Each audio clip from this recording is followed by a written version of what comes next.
Good evening, ladies and gentlemen. Come to you live from our comfy couch here in the outskirts here, and it's the Gaming Saloon reviews for June 22nd, 2025, with your host, Space 2448, and ramp it up, Salon. Hi. I don't know why I thought it was July. I don't either. Also, I see what we're doing for the for the stream layout. I mean, whatever would you be talking about? I saw it in the episodes today, and I'm like, I've got to put the meme in at least for this week. Yeah, Koten, his stupid dumb face.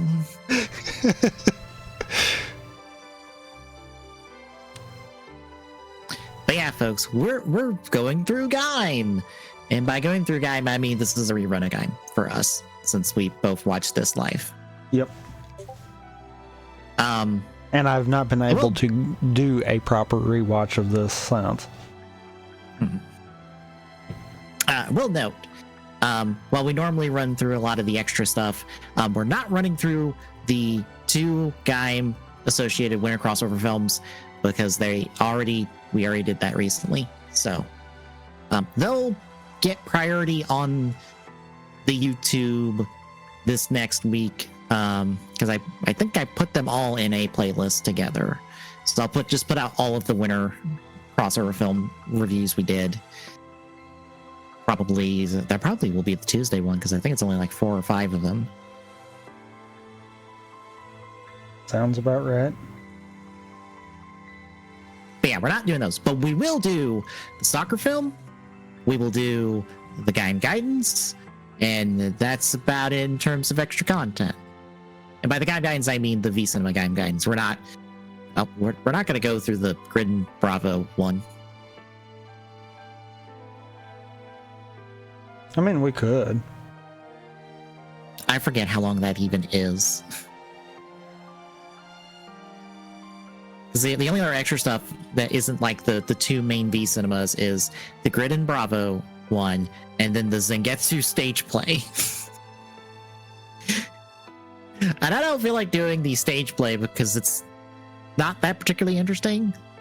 And the Grid on Bravo special is like fine, but it's also, again, not the most interesting thing in existence.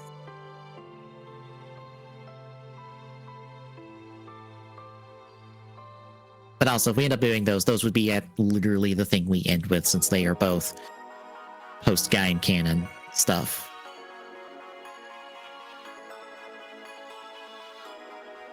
But yeah, just the quick notes of Gaim debuting October 6, 2013. Its main writer is Gen Urobuchi, which I think our only collective experience really is Fate Zero, I think, from way back in the day. I think I don't remember it though, so this was like the early days of TGSR. Yeah, that's why I'm like I don't remember it, so yeah, it was like an episode or two of Fate Zero. It was a lot of talking. From what I remember, I believe I've watched all of Fate Zero since then, and I've watched some Madoka Magica, but that's about as much as my experience with Gen Urobuchi of, oh, hey, look, it's this famous writer. I've watched his famous stuff. I haven't watched anything else. Except, of course, the fact that he contributed to Ice Queendom.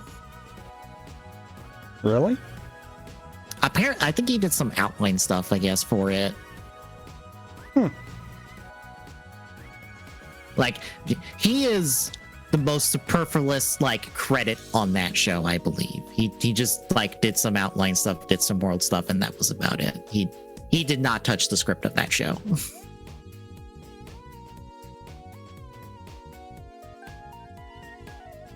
I was just reminded of that because I looked through his credits and like, is there literally anything else I've watched except for his two famous things? No? Well then.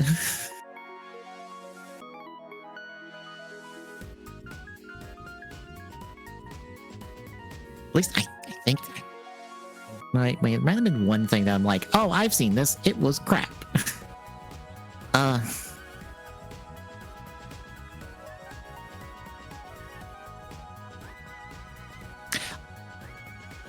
All right, he did Expel from Paradise, which I watched, which I liked, but I only watched that because the series was in super worsty. He did the 3 like animated Godzilla movies that were garbage.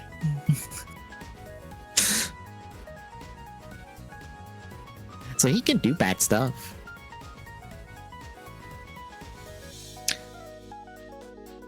But yeah, I guess any thoughts going into this? No.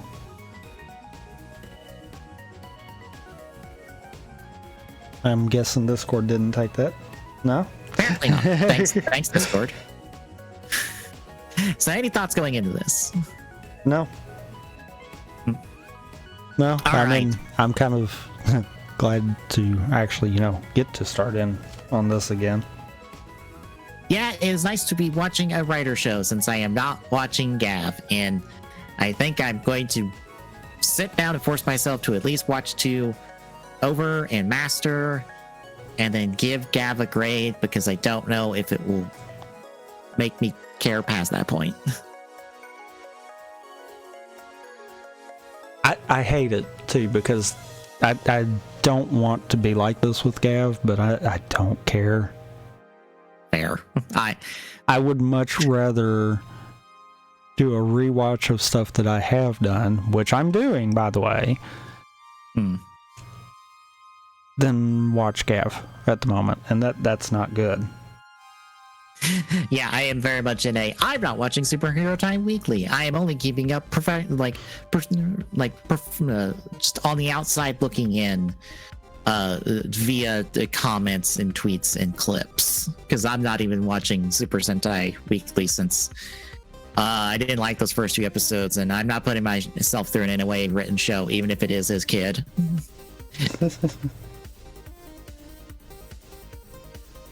But anywho, we will kick off our look through a Gaim with episode 1, Transform the Orange from the Sky. So we start with it's not a flash forward. It is a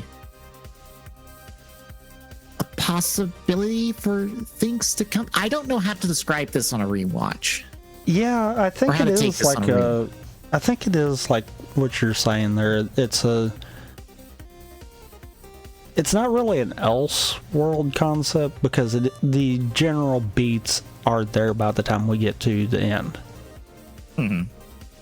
But it's not a true one-to-one, this is the end of the show. Yeah. It just feels weird. It feels like this is what one conclusion of it could have been. It just feels weird because there's a nut-shaped person in this shot, in this opening, and got a lot of promotion pre-show, and his role is basically nothing. Yep.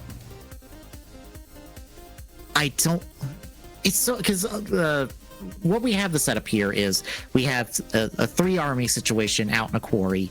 Gaim is leading one army of Invest. Baron with Gridon at his side is leading another army of Invest, and then Sengetsu with Ryugen is up on a cliffside watching with his army, and then Mai shows up, a flower flies off, and then the 2 armies clash, and we cut to opening.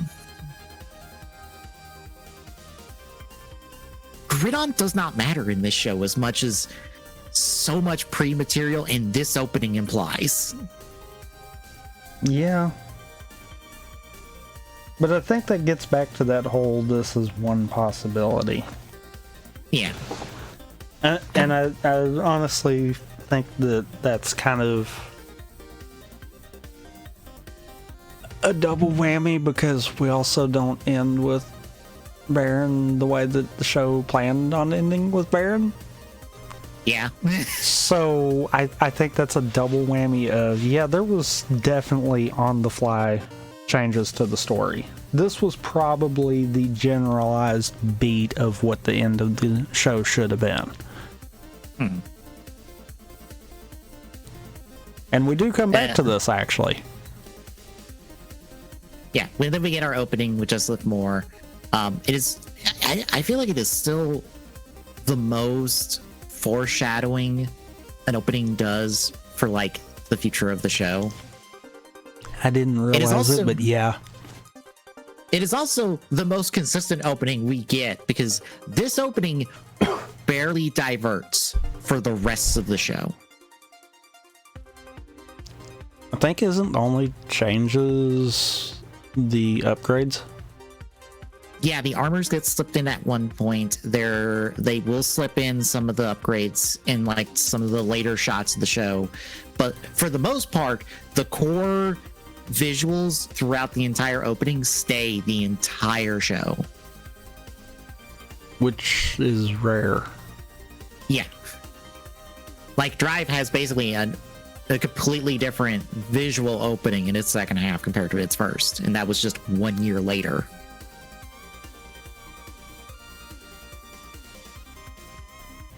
But I have to think it's because this opening does foreshadow so much. Mm-hmm.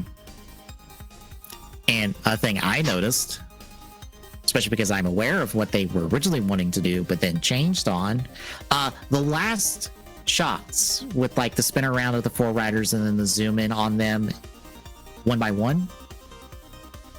Did you notice the order of them? I did not.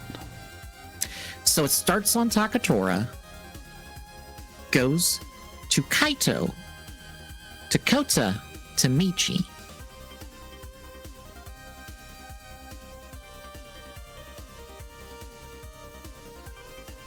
Notice anything about that specific order?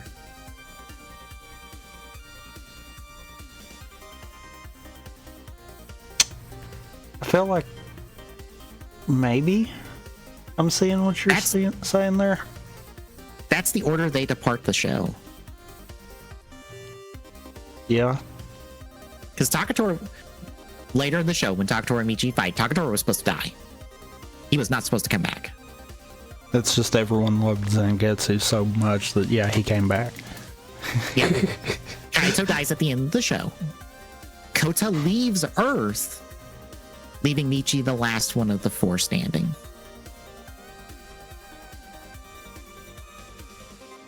I don't know if that was probably always intentional. I don't know how much intentional, but I'm like, they. Well, think about it. If the original ideas were there, mm-hmm.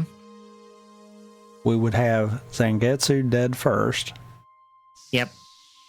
Baron dead second. And then the last two the way it was. Because I think it was always intended for Kota to be the one to leave the Earth kind of deal. Yeah. It never felt like they were wanting to kill Michi. Even though he deserved it at varying points of the show.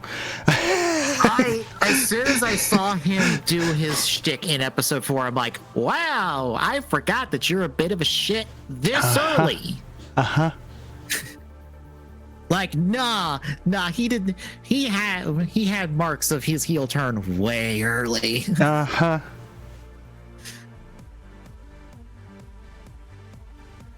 It's just, I think the initial part of it, everyone was so focused on what was going on that mm-hmm. fell through the cracks until, oh yeah, there he is. Yeah. Episode proper starts with Kota helping a kid find his mom because he's lost. Very Godai of you, Kota. I'm sure that was intentional. Probably, yeah. Because we open Kuga in that exact same way.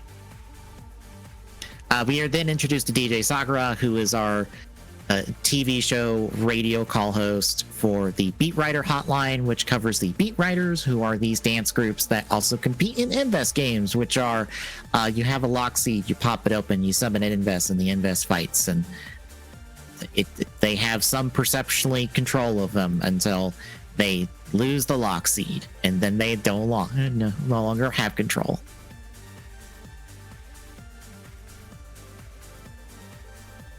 But we are watching Team Gaim until Team Baron shows up, and then they challenge them. They do some shenanigans to cause Mai, who is...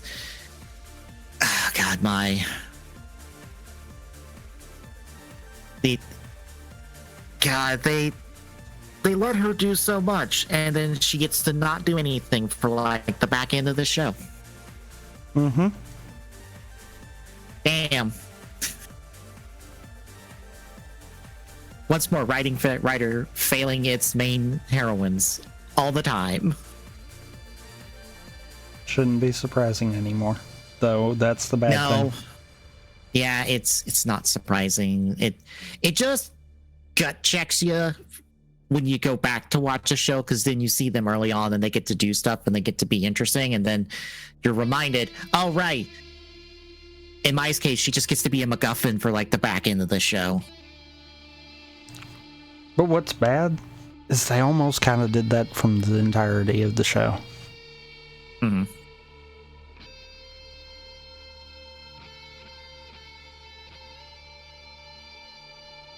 But yeah, Mai loses her hold on the lock seed because of Team Baron's goons, knocks it out of her hand. So Kota has to show up to save the day and send the Invest back home. But this does give Baron the win, so they take their stage, and Team Gaim kind of sulks off. This is where we meet Yuya, who's Team Gaim's leader, who gets all of what episode exists. Oh. Well, to exist proper. Yeah.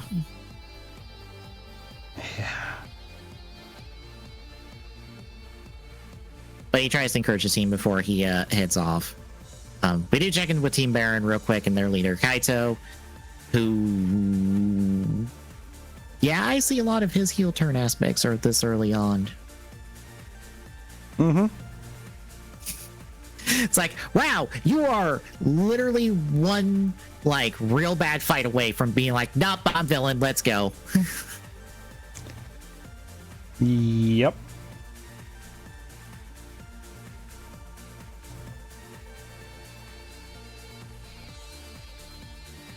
We didn't check in with Team Gaim. They're talking about Kota and stuff.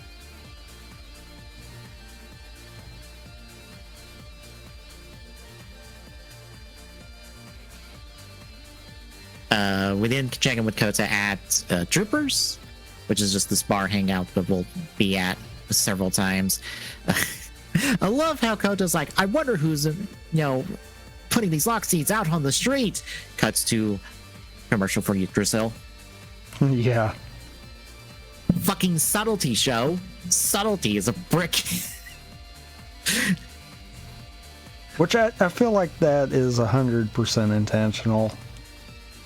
Yeah, because I'm just like, who else would it be in this city literally sponsored by and created by Yggdrasil?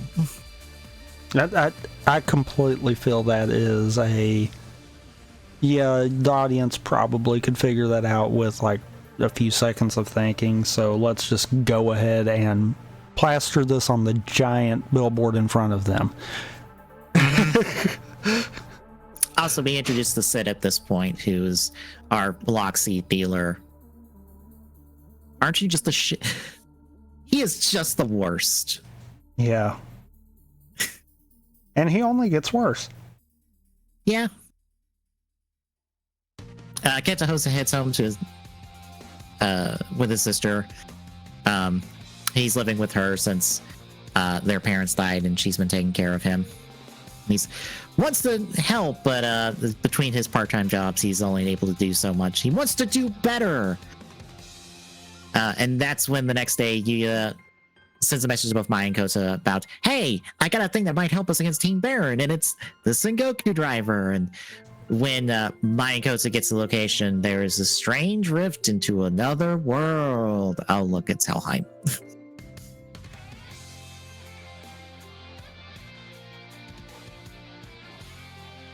They go in, try to find Yuya. They don't find him, but they do find the belt. And after, I think, Kota puts on the belt after he picks a couple of the fruits and almost eats them. Good job saving yourself for the second there, Kota. And that transforms into lock seeds, and eventually they are run around by a monster. Kota decides to use the belt to transform to fight it, becomes Gaim, fights the monster, and kills it. But before he delivers the last blow, Future Mai shows up. I think I'll just call her Future Mai from here on out, because I don't know what else to call her. That's honestly the best. And she tries to warn Kota that you're gonna go through some shit, maybe don't. And does it feel like they might have changed their mind about who or what Future Mai was?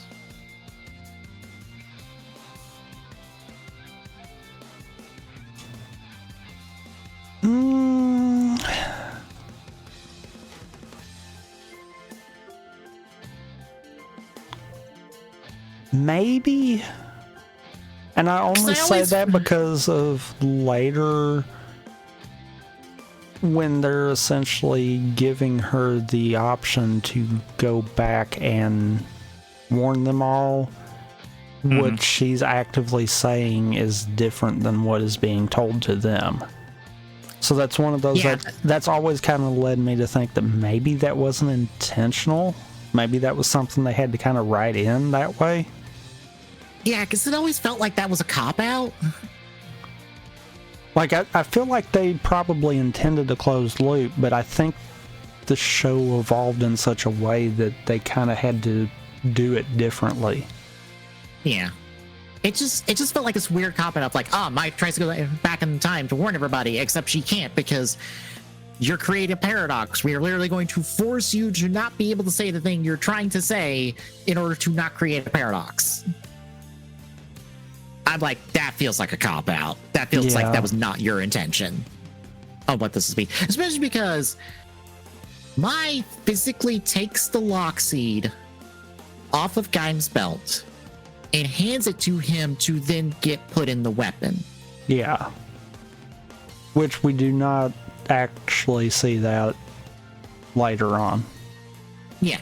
She never physically interacts with anyone else later on, I don't think. Except for this first time. Yeah. Which, now, to that could be this episode might be the point where it was a case of, wait, actually, let's do this and do it that way. But I don't think from the initial writing of it that was planned. Yeah. At least not that way. I think it either happened extremely early on or it happened extremely late into it, and they're like, we still got to tie this loose end up. Hold on. Yeah, we just got to sweep this under the rug because, again, it's Mai. They're not going to give her as much as they should. I almost feel like this Mai was meant to maybe have been from a bad end. It almost feels like the initial opening, if we had took that as that was a previous iteration of all of these events kind of deal, then that would make more sense. Yeah. Because it would make sense then that version of Mai from the past iteration of this is trying to show herself to them in a form they would recognize. Yeah. It's one of those, there's multiple different ways that could have worked and probably wouldn't have been rewritten. Yeah. Or if you want to get real complicated, this Mai is not Mai. It is technically the female overlord from that we the never previous got to see kind of deal.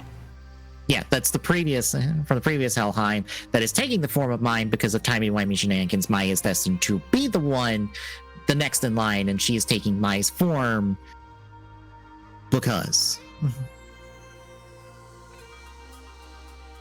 That would be if you want to get real complicated with this, but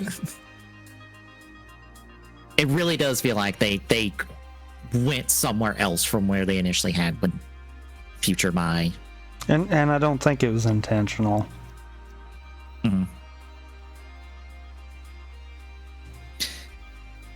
But yeah, the episode ends with Kota killing the monster, which will be plot important for later. Yeah, because it kind of can't be said now. So episode 2, certain kill, Pine Kick. We kick off with some folks from Yggdrasil, with the mass-produced version of the Sugoku driver harvesting lock seeds, but then an Invest shows up and Zangetsu quickly shows up, mop them all up real quick. I forgot Zangetsu was literally in episode 2. He technically has to show up before everybody else. Yep. Like Baron is still has not showed up. He is next episode. Ryugen is the episode after. Zangetsu gets to show up before everybody.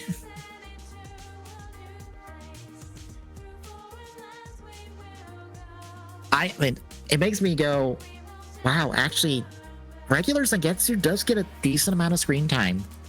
I thought it was fairly underutilized looking back at the show. It's because it kind of felt that way. Yeah, it probably helps that, like, when he shows up, it's like, oh, he shows up and mops the floor in 5 seconds.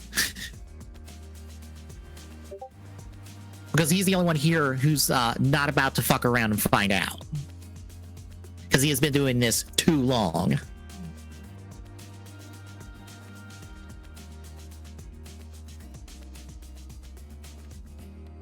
But after the opening, Kota is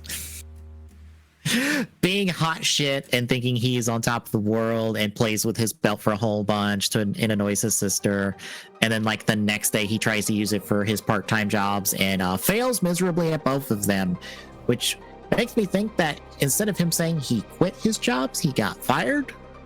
Yeah, probably. He's just saying he quits to save face in front of Mai. Be like, oh no, I quit my jobs, instead of, oh no, I fucked up real bad and got fired. Twice. Because I was being real stupid. Mm-hmm.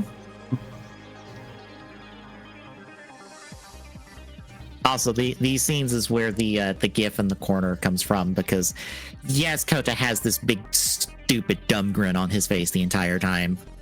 And it's so perfect. Mm-hmm. Kota does spot a kid in a tree, and is like, oh, I'm going to transform and help him, and completely misses that his lock seed is clipped on his belt. Until Kaito shows him and is like, kid jump. And then kid jumps, and Kaito catches him. Therefore giving the same but different helping kid scene to Kaito. Which, again, feels intentional because they're the main and secondary of the show, but they are kind of meant opposites. To be. Yeah, they're meant to be more co-leads of this series, since they are their relationship is the one the entire show revolves around. The push and pull of the two of them basically makes everything happen.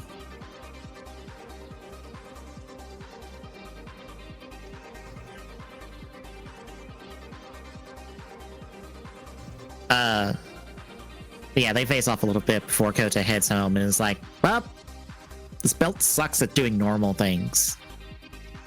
And then Mai calls in to be like, have you heard from Yuya? No, I haven't either. I guess he's missing. Let's go back to where that portal is. And not only is the portal gone, but it's like nothing was growing there. Because before it was like, oh, there's some grass and stuff and then the weird Helheim plants. But now there's like nothing. Which, as we'll see later, yeah, no, your still does not fuck around when these portals show up. It is burn the earth, because we cannot let anything of these portals like stay. Which makes me wonder, like, what was the inciting incident that made them go, no, burn. No, everything burns. Yeah, that does kind of make you wonder. Yeah, because something had to have went wrong. Because I feel like we don't, even from all of the Gaim stuff we've gotten, we don't get much on the early days of Yggdrasil, of like how they really came about finding Helheim, how they started their research, the drivers, the lock seats, all of that. We don't get the full picture. We get bits and pieces from different things. And I don't know if I would want that story told or just leave that to people's interpretation.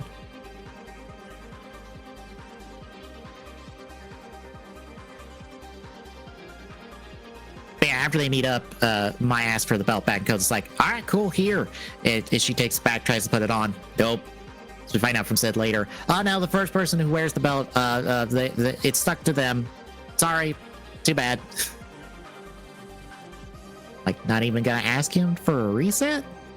So Mike can wear the belt? No, right. Can't have that. Thanks. He does try to offer them a fancy lock seat, but it is apparently stupid expensive, even though we do not see the price tag. I can only imagine.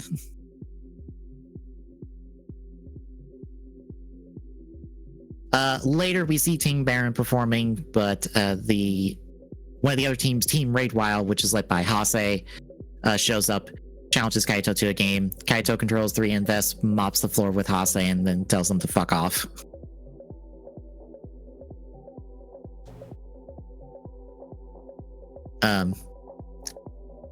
Kaito does get a little bit upset that some spectators wish Gaim were still performing on the stage, that they don't care for Team Baron.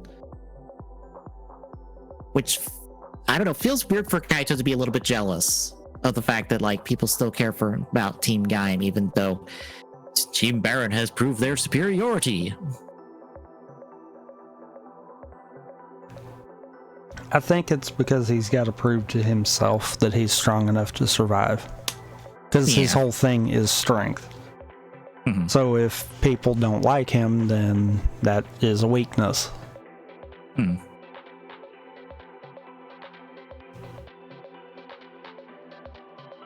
Later on, Michi, who is one of the Team Games members, calls Kota to be like, hey, we need help. Team Baron showed up and they're demanding our player pass in a fight. And so Kota shows up and is like, I'll fight your invest. And so later on, Kota uses, I believe it's the Ichigo Loxy he got earlier to summon an invest to fight Kaito's, and it goes well until the Team Baron goo pulls the same stunt shtick from before, knocks the Loxy out of his hands, but now the big monster's on the loose, and it ends up eating the Loxy, and it gets bigger, and CGI-er. Yeah, and then Kaito spots that one of his lackeys cheated, and he's like, the fuck was that? Why are we cheating? We don't cheat. I look at Kaito next episode. You sure are willing to intimidate people. Yeah, but that's not cheating. You're more than willing to intimidate and wordplay people into a fight, but cheating? No, we don't cheat. All right, Kaito, you certainly have are willing to cross certain lines, but not others.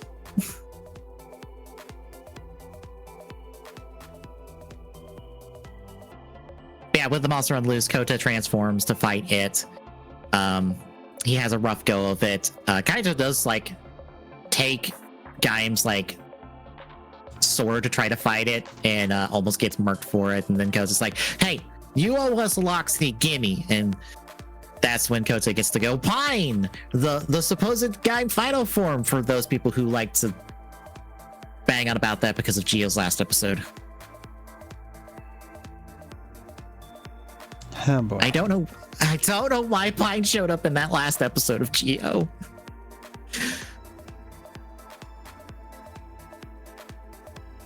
But yeah, between that and Kota learning how to fight, he takes down the monster, saves the day.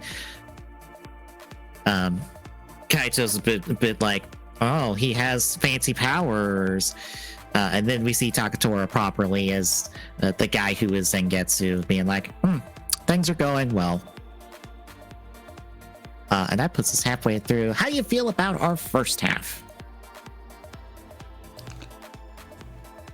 I've realized just how much I've forgotten from Gaim.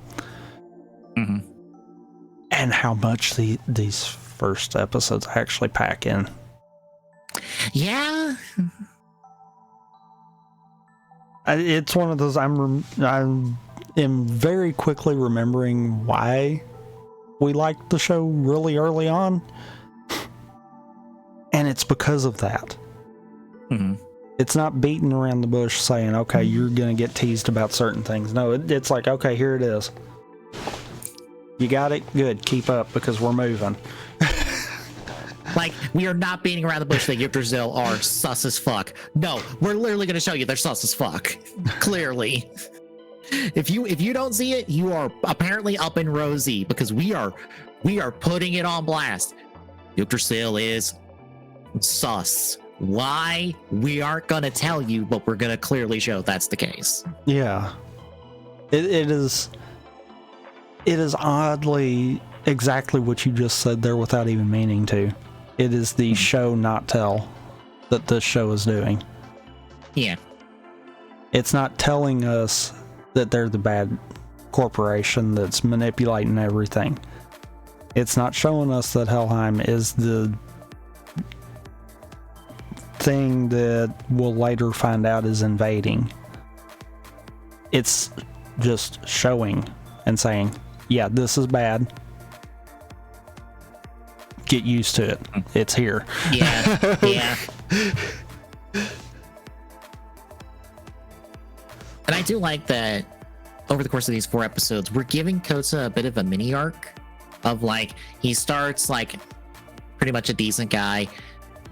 These next 2 episodes, you know, he gets a taste of power, thinks he's hot shit. We're gonna immediately put his ass in the dumpster by the end of 3. Yep. Or part way into 4, mind you. And Kota's we pretty much put Kota on the, yeah, no, you have to take this seriously. You think this is a game, this is not a game. And Kota might be the first person in the show realizing, yeah, no, we're playing with fire. And if we fuck up, we're dead. Which is probably the reason why he's the main writer, instead of everyone else in this.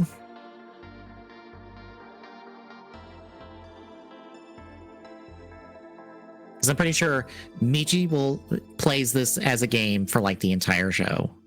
Kaito only gives a shit about his desires and wanting strength, and nothing else matters. He does not care if he has to hurt other people to do so, in reality. Yeah. As we find out by the end of the show. Yeah, and while Takatora is taking this seriously, he's taking this seriously only in regards to this bigger picture that he has.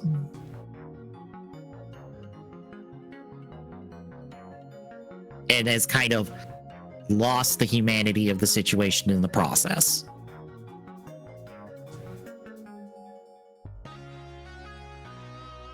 But yeah, any other thoughts before we hit the back end? No. All right then, episode 3, Shock, the Rival Bananas transformation. Sakura catches us up after a week away from the show, basically being like, hey, Kota's done well for himself as Armored Rider Gaim. And has been winning and stuff.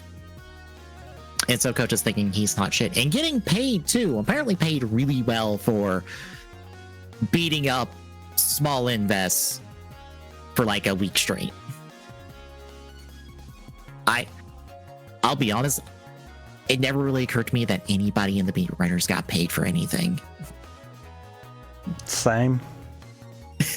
It's like, okay, you have these passes that interact with these stages, but I'm like, are y'all getting paid for this? Is there any money involved in any of this? I would think no, especially because Maya's like, we can't buy that. It's like there's only like, because like apparently Kaito and his crew have money considering their lounge. But I also don't know how much money they have. Apparently enough for him to have Class A lock seeds. Yeah.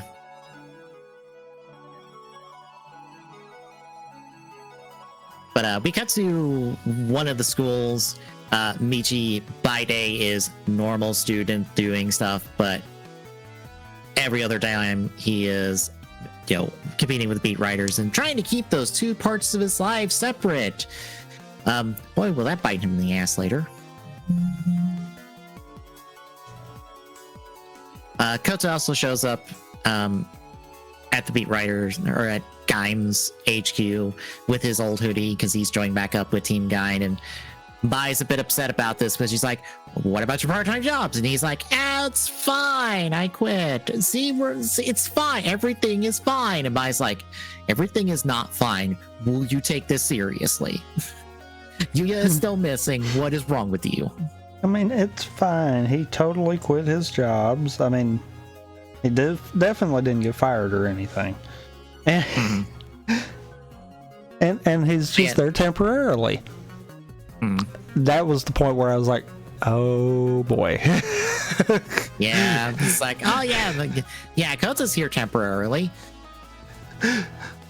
In a number of ways. But the two of them do make up, and the rest of the team is like, oh, look at them close together and stuff. And Michi's like, yeah, they're close together and stuff. And I'm like, oh god, really? I forgot again that they start this super early. Michi's weird crush on Mai that he just doesn't talk about because he just doesn't have the gall in him to do it. And I'm like, God, if you had a decent conversation with anybody in your fucking life, you would not be the detestable person you end up being towards the end of the show. Maybe. Because I feel like that's Michi's big problem is like he does not want to talk to the people in his life. Yeah. He does not want to have a conversation with anybody. But I mean, at the same time, you have to kind of wonder if maybe that's just how he was raised, where you don't question anything, you do what you're told, and you either like it or you figure out a way to change it on your own. Yeah, I believe Takatoa literally tells him directly that in episode 4. and it's like, yeah, that can screw with someone big time. Yeah, the two of them come out of the show with a better relationship than they start the show with. Yeah.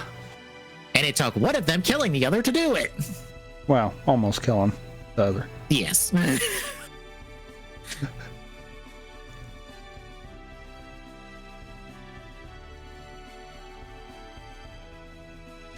But yeah, we cut to the stage.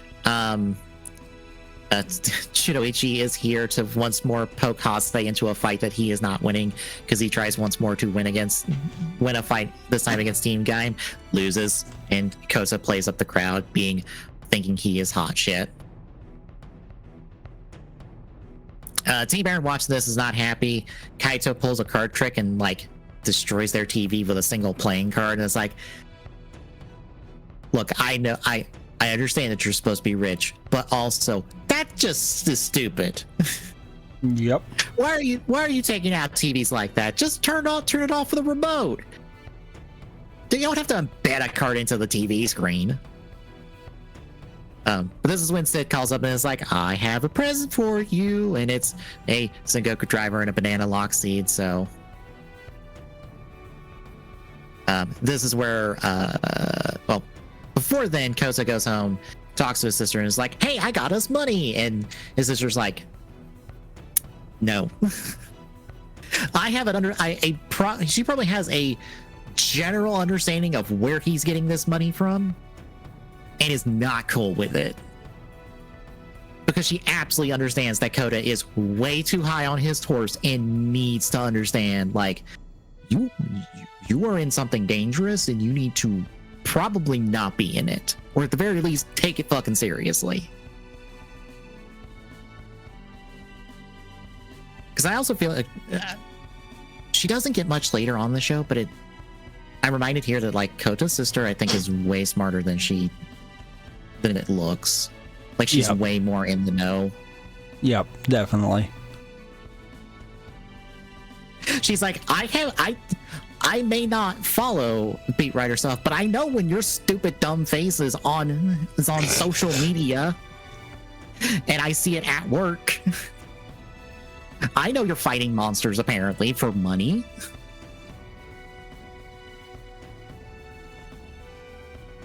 But yeah, over to Troopers where Kota is pouting. Kaito shows up, basically goads him into a duel, and so later on the two of them face off. Kaito reveals his belt, becomes Armored Rider Baron, jokingly, because or started as jokingly as Kamen Rider Banana. Thanks, Zach, for the clip that will live on forever in this franchise. Yep. But the two of them are about to fight before Sid shows up. It's like, hold on. No reason to throw hands. Have a race. Have a totally legal street race. Question mark. In this empty part of town. And so he gives them bikes, and then they ride the bikes for a bit, have a drag race, until it reaches a certain power, I guess, because it's not speed. Because Kota even comments that the thing he's looking at is not a speedometer. So they can't be going fast enough to break into Helheim. They must be going long enough to break in, I guess. It's one of those times where I'm like, wait, you're saying it's not speed related? That feels wrong, but all right, sure. But yeah, they end up breaking into Helheim. Kaito finishes off a couple of invests that were pestering them, and then he's like, you know what, I'm gonna leave, bye. I'm gonna go exploring. Kota's like, I guess I'll look for Yuya, and that's where we end the episode. Taking us to episode 4, Birth, the third rider is Grapes. So Kota and Kaito are separate. Kaito basically runs into Invest, finds the fruits, and is like, well, I'm gonna do a side hustle now, and gets a whole bunch of lock seeds and fight some monsters before he fucks off. Koza, meanwhile, trying to find Yuya, come across some Yggdrasil people, and it's like, do you want to help? And that is where Takatora shows up as Zangetsu, because I guess earlier than this, Michi goes home, talks to Takatora. We get the scene talked about earlier. But Takatora gets a call, and I guess that's when they spotted the two of them in there. That's the only thing I can think of. Yeah. Because, like, Takatora doesn't go after Kaito. He goes after specifically Kota. And I guess Kota entered some area they have under surveillance. So they spotted him. But yeah, he goes off to fight Kota and just beats the piss out of him. It's like, you think you're hot stuff. No, you don't deserve that belt. You do not understand what that belt is. Get wrecked. Bye. It just sends him packing. And this scares the piss out of Kota, who the next day is basically bundled up in his room and is like, I can't fight anymore. I can't do this. And my being understanding is like, it's cool. It's fine. When you're ready, come back to the clubhouse, hang out. But we'll take the belt and the lock seeds off of you. And meanwhile, Kaito decides to pull in Jinochi and Hase and their team, and is like, I will give you lock seeds. You join us in alliance and basically be totally not Team Baron 2 and 3. Because you don't get your stuff from Sid anymore. You get your stuff from me.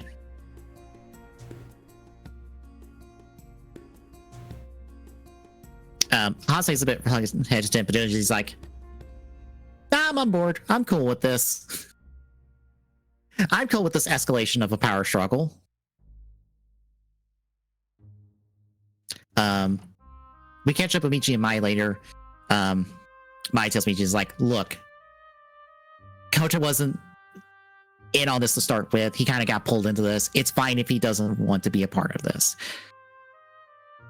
And Michi's like, well, it's okay if he gets involved. Like, yeah, it's hurting him, but at least he wanted to help us. I think Michi's projecting a little bit. Yep.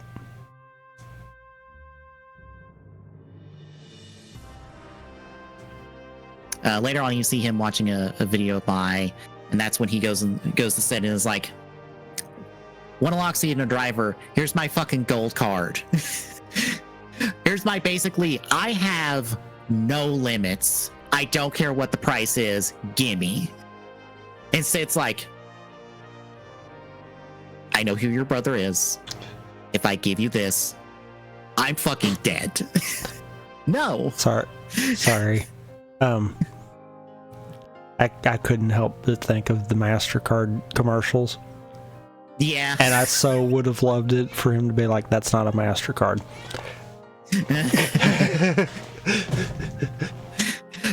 But yeah, Sid's like, look. We're not gonna play this game where I'm going to feign ignorance about where this shit comes from. I know where this shit comes from. I know who I have to answer to on who gets what.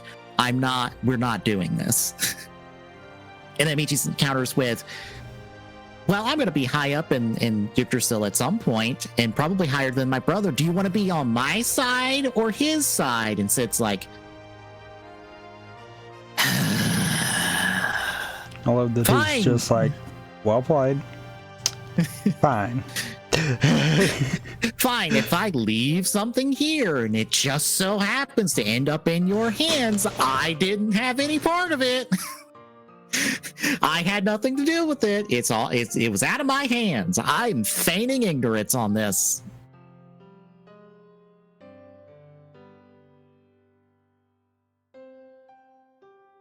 So later we see via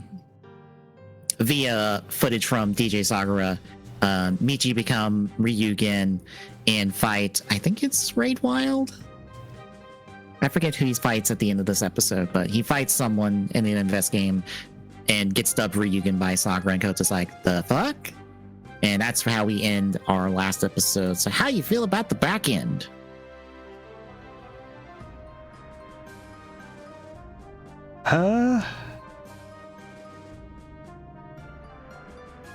I'm right there with you. I did not realize how manipulative he was this early on. Yeah. And it doesn't surprise me where he goes. No. He decides to play this like a chess game, and oh look, he does that for the rest of the show. Yep. Until he finally gets some sense knocked into him and decides that he was being a complete and total waste of a human being. Yep. It just takes him a while to get there.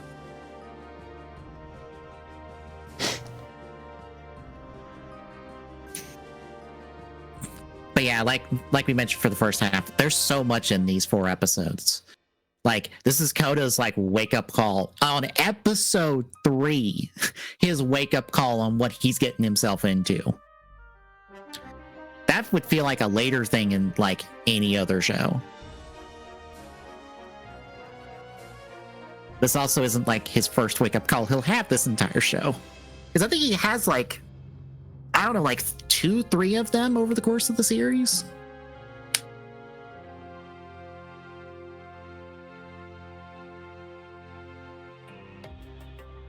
Because there's this one, there's his Kachidoki one. I feel like there's one for Kiwami.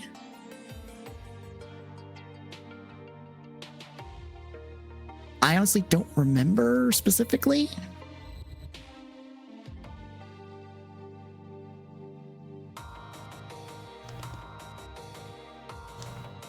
I don't remember either. I don't think he has one for Jimba. I know. He just finds out some truths about stuff and then goes about his day. But I know it's like, no, he has a second wake-up call at Kachidoki, which leads to his... I feel like the scene that sells everybody on Kachidoki and not on, and they'd be like, no, that's supposed to be in the final form over Kiwami. It's the better looking form. I'm like, yeah, no, Kachidoki has like probably the better debut of the two. I hate saying that.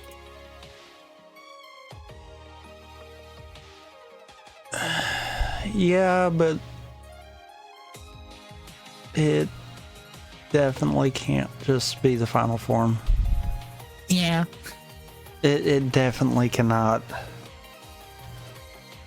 Because Kachidoki to me kind of feels like it's Kota's mastering of his base form. Yeah. Whereas Kiwami feels like it's his acceptance of what he's become. Mm-hmm. So that's one of those I'm like, no. I can't agree with people saying Kachidoki's final form. I really can't. Yeah. I think it's less the final form, it's more of this is the better looking form of the two. That I can is give. the downgrade. That I can give. We were kind of in shiny final form era. Yeah. Just saying.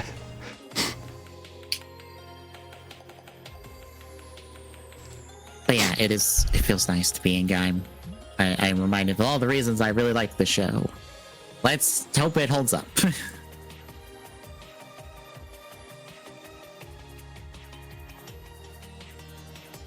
But any other thoughts? No. All right, in 2 weeks, we'll pick this back up. But between now and then, Thursday, it's more cat as we chip away at the Kugakemi. Friday will be cubage with Disney soccer and generic volleyball. I am surprised I remembered that. I kind of am too. Saturday will be the start of our 6-game archipelago. I definitely am going to say it's going to be the start. I can't wait to get BK'd super hard on mine. I can't wait to start Mario Kart World BK'd. Oh boy. Because I'm hoping that actually happens. Which is weird that I'm hoping that actually happens. The fun part with Ace Attorney 2 is, I get 2 case files off the bat, just like the Ace Attorney 1-1. One of those case files is absolutely useless unless I have a piece of evidence. Yeah, because we could have 2 games that are insta BK'd. Well, no, I'll have another case file. It's just that 2-3, I need the attorney's badge quite literally off the bat. I cannot do anything else without the attorney's badge in 2-3. Which is one of those times where it's like, well, when I get around to trying to combine these 2 into 1, that might get solved since of how I want to do the always with you items. 50-50 you one of the 2 items. We'll solve that. But then it would introduce the issue of, well, you don't get access to any of the Cyclox segments until you find the Magatama. Which I do know from experience, stuff like that usually gets rolled early. So. But yeah, that'll just be starting next Friday, or this next Friday, and then next week will be TGS. We'll talk about Bonanza and Capcom Direct. That's all we really got, folks. For now. Unless Nintendo just says, yep, we're doing a regular Direct now, too. Oh, God. I can't wait to get 24-hour notice on it. I mean, that did happen last week, so. But yeah, that'll do it for me. That'll do it for us. If you like what you're seeing, folks, drop a follow. Really appreciate it. Exclamation point YouTube in chat gets you the YouTube archive for this and all of our other streams eventually. Exclamation point social in chat gets you the handles for our social medias. Exclamation point Discord in chat gets you. Drop by, say hi, and we'll see you Thursday, folks.